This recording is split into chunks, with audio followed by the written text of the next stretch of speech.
Welcome to the Stress Outlet.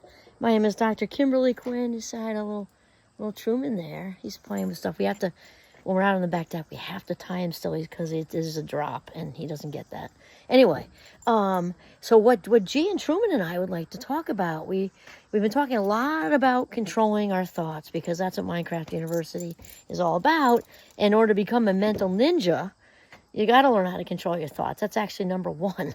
That's part of keeping ourselves filled up, is controlling our thinking. So we're talking about a bunch of different things, and we talked about, there was a reel on complaining, and the Golden Boys and I, there's little Truman, the Golden Boys and I want to also bring up that complaining, when we're complaining, there is no bigger, clearer way to say I'm not in control of my life than that.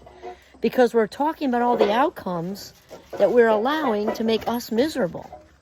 So we've talked about being, having our happiness or our agency, or attached to external things, and we're giving up our power.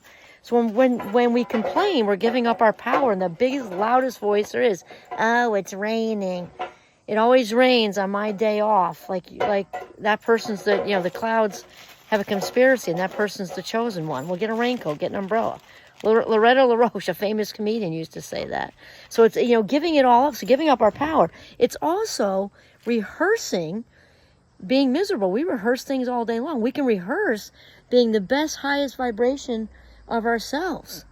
We can also rehearse being miserable.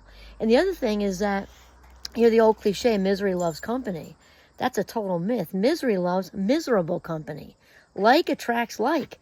So misery is going to attract more misery because everybody can feel miserable together and it feels comfortable and familiar, under the illusion that it's a feel-good fix. And really it's a comfort fix, and it's not healthy or positive, obviously.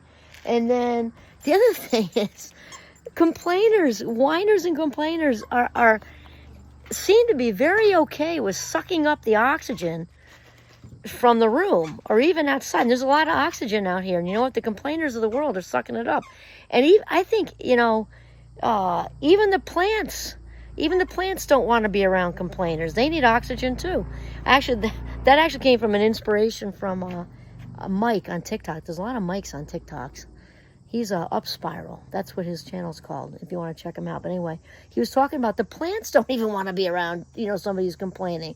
So, okay, we're going to not give up our power and control. We're not going to rehearse being miserable, and we're not going to suck up the oxygen. Instead, we're going to spread the positivity in the world.